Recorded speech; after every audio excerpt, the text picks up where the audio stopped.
दोस्तों सावन महीना चल रहा है और आज सोमवार है, सावन का दूसरा सोमवार जो बहुत ही पवित्र माना जाता है सावन का सोमवार। और हम आए हुए हैं शिव जी के दर्शन करने के लिए और आपको भी दर्शन करवाएंगे। और ये जो स्थान आप देख रहे हैं ये स्थान है राजस्थान के जालोर जिले के जालोर पंचायत समिति का माइलावास गांव की पहाड़ी पर, जिसको एस राणा पर्वत बोलते हैं, वहाँ पर कटकेश्वर महादेव जी का मंदिर है, ऐतिहासिक मंदिर। तो आप देख रहे हैं हमने तलेटी में गाड़ी रोकी और भी बहुत सारी गाड़ियाँ यहाँ पड़ी और हमारे साथ में हमारे गाँव के सभी साथी बंधु साथ में, भाई उमराव सिंह जो एडवोकेट है वो भी साथ में, हमारे साथ नवाराम जी हैं, नरसाराम प्रजापत, केवाराम प्रजापत, बबूतराम लोहार, भरत प्रजापत, धनाराम प्रजापत इत्यादि हमारे गांव के साथी, बबलाराम प्रजापत इत्यादि हम गाड़ी लेकर के आए। और नीचे से मैं आपको ये नज़ारा दिखा रहा हूँ, जो शानदार मंदिर आपको नजर आ रहा है। और ये सीढ़ियाँ यहाँ से चढ़ना आरम्भ करते हैं। चलें दोस्तों मंदिर की तरफ जाते हैं, दर्शन करते हैं और मैं यहाँ का रोचक इतिहास भी आपको बताऊँगा। दोस्तों ये जो पूरा क्षेत्र है ये बोड़ा चौहान राजपूतों के जागीरी का था, जो 12 गाँव उनके जागीरी में थे और इससे जुड़ा हुआ यहाँ पर इतिहास है।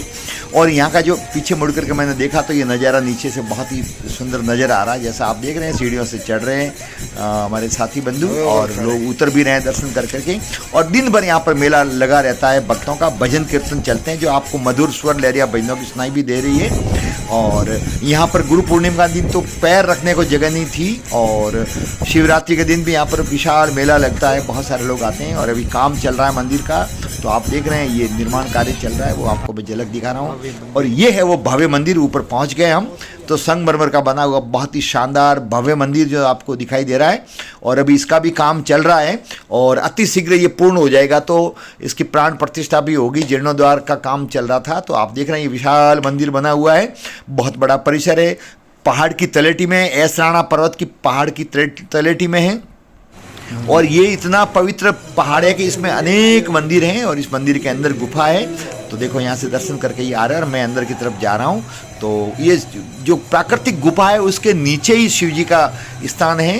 तो मैं आपको अंदर ले जाकर के दर्शन भी करवाऊंगा। यहाँ से आपको दिखाई भी दे रहा है, नज़र आ रहा है। ये नवाराम जी हमारे साथ दर्शन करके आ रहे हैं तो मैं आपको ये दिखा रहा हूँ अंदर का नज़ारा। लेकिन ये जहाँ मैं खड़ा होकर के ये कैमरे से नज़र आपको दिखा रहा हूँ, ये गुफा का जो मूल मंदिर है, गर्भगृह से आगे का जो मंडप माना जाता है वो है। और ये है कुलदीप भारती जी, इनके भी मैं दर्शन करवाऊँगा। अभी वर्तमान में महंत यही है, डोरडा गाँव के हैं जो जसमपुरा जालोर जिले में हैं और देवल राजपूत हैं।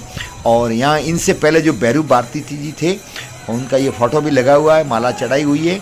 और ये जो अंदर के भाग से पहले का जो गर्भगृह से पहले का मंडप है ये बहुत शानदार बन गया है लगभग। और अब मैंने ऊपर कैमरा घुमा करके देखा तो बहुत ही विशाल गुंबज है इसका और संगमरमर से बना हुआ है, बहुत सुंदर और आकर्षक लग रहा है। तो अंदर की तरफ पहुंच गया हूं मैं दोस्तों। ये है कटकेश्वर जी महादेव और पास में पुजारी जी बैठे हैं जो देवासी हैं और यहाँ देवासी हैं पुजारी जी, वही पूजा करते हैं कटकेश्वर महादेव। ये प्राकृतिक गुफा है दोस्तों, ऊपर पूरी चट्टान है।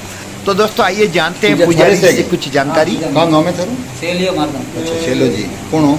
रबारी हो। अच्छा रबारी और इस पूजा है देवासी हो कटा माइलावास रस ना माइलावास तो मारे जावल करती। अच्छा तो बटा थी एटे पूजा? अच्छा राखी उड़ाओ। हाँ बराबर, पुजारी राखी उड़ाओ। कितना साल थी ओटे? लगभग 4-5 साल। तो यही वो कटकेश्वर महादेव की पवित्र गुफा है जहाँ जमुना भारती जी साध्वी जी ने विक्रम संवत 1450 में तपस्या में लीन थी। उस समय बागरा के ठाकुर थे बकल सिंह जी बोड़ा, वो भी महादेव जी के परम भक्त थे और उनके प्रति अटूट आस्था रखते थे। और फिर उनको वरदान प्राप्त हुआ था और फिर महादेव जी ने आशीर्वाद दिया था कि तुम्हारी जीत होगी सोलंकियों के साथ में युद्ध में। मैंने पुजारी जी से पूछा कि कटकेश्वर नाम कैसे पता, तो क्या बताया? गुफा है, जिससे गुफा मैं बड़े दादा का वासी बड़ा कटको लगता महादेव ये लेना होता जब बना रो कटको लगवा दी कटकेसर पड़ी है। फिर जागनाथ जी हटाती गुफा जाए, गुफा हटा नीचे आए पहला साधु जाता हो साधु हम सामान्य आदमी थोड़े जा सके।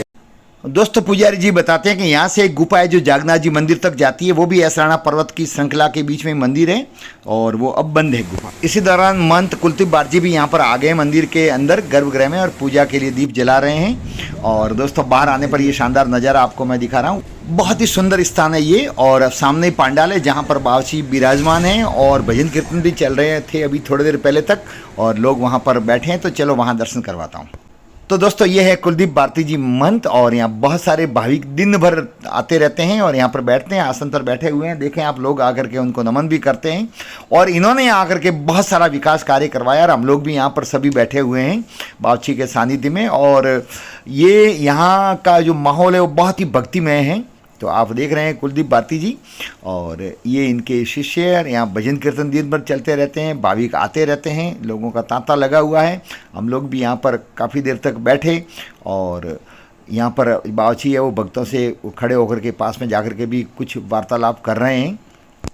दोस्तों इसी ऐसराना पर्वत की श्रृंखला पर लगातार 3 बड़े धाम हैं। एक जागन्नाथ जी का है, एक सूर्येश्वर जी महादेव जी का और एक कटकेश्वर महादेव का है।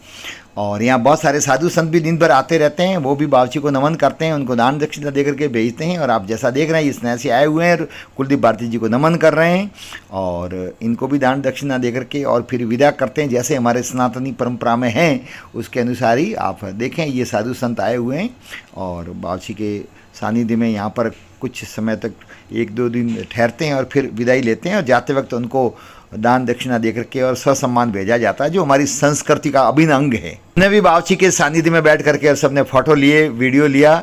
और जैसा आप देख रहे हैं बाबूजी विराजमान है, मैं और मेरे जो साथ में हैं सभी साथी बंधु वो भी हैं। उसके बाद में दोस्तों कटकेश्वर महादेव के असीम कृपा से उन्होंने ये आशीर्वाद दिया कि तुम्हारी विजय होगी। तब सोलंकी और बोडो के बीच में युद्ध हुआ, उसमें सोलंकियों की पराजय हुई, बोडा चौहानों की जीत हुई। बालडावास के 13 गांव उनके चौहानों के हुए। उसके बाद में कुंवर महिपाल सिंह ने जाकर के और नबी में अपना निवास किया और फिर उसके बाद में उन्होंने 1535 में जाकर के और 13 गांव जो जागीरी के प्राप्त किए थे। उसके बाद में कटकेश्वर जी के प्रति बहुत आस्थावान रहे। ये भोजनशाला है जहाँ भोजन करने के लिए, प्रसाद लेने के लिए हम यहाँ पर आए हैं। फिर 1540 में उन्होंने थावला से सागर भारती जी को पुजारी यहाँ पर रखा और उनको मंत्र की पदवी दी। उसके बाद में भारतीय परंपरा के अनुसार यहाँ पर जो संप्रदाय के हैं संत वही यहाँ पर मंत होते हैं। और अभी कुलदीप भारती जी है, उनसे पहले भैरू भारती जी थे। यहाँ रसोड़ा भी चल रहा है, आप देख रहे हैं। आने जाने वाले लोग प्रसाद लेकर के जाते हैं, भाविक बड़े श्रद्धा भाव से यहाँ पर भेंट करते हैं और भंडार भरा हुआ है। तो इस प्रकार दोस्तों ये बहुत ऐतिहासिक स्थान है कटकेश्वर महादेव, और मैंने आपको इतिहास भी बताया और यहाँ से जुड़ी रोचक जानकारी भी उपलब्ध करवाई। आप भी यहाँ पर समय निकाल करके आए हैं। ये जालोर से लगभग 35 किलोमीटर 40 किलोमीटर दूर स्थान है और आहोर से मात्र 15 किलोमीटर यहाँ दूर है। और ये संगमरमर का काम चल रहा है मंदिर का। यहाँ देखो कारीगर काम भी कर रहा है। और ये जो रस्सी का स्टैंड मैं आपको दिखा रहा हूँ बना हुआ, ये मोटी मोटी रस्सियाँ हैं लोहे की, उससे ये तौला जो ऊपर की तरफ जाता है, जो मैं आपको दिखा रहा हूँ कैमरे से, ठेठ ऊपर फिर पहाड़ी की चोटी पर यहाँ पर भी ये स्टैंड बना हुआ है। यहाँ तक जाती है ट्रॉली जिसके अंदर पत्थर रखे जाते हैं और यहाँ से फिर मंदिर पास में ही है तो मंदिर की तरफ पत्थर ले जाते हैं वहाँ से हाथों से मजदूर। और फिर ये जो मंदिर आपको दिखा रहा हूँ मैं, ये मंदिर बन रहा है तो काम चल रहा है बड़ा। अतिशीघ्र इसकी प्रतिष्ठा भी होगी कुछ महीने बाद में। तो आप भी समय निकाल करके आएँ। और ये रसोई में देखा तो भंडार भरा हुआ है, भाविक बहुत श्रद्धा भाव से यहाँ पर भेंट करते हैं। तो आपको ये मंदिर के दर्शन कैसे लगे, ये जो इतिहास आपको कैसा लगा, आप भी समय निकाल करके बता रहे हैं। अच्छा लगा हो तो वीडियो शेयर करें, चैनल को सब्सक्राइब करें। जय महादेव।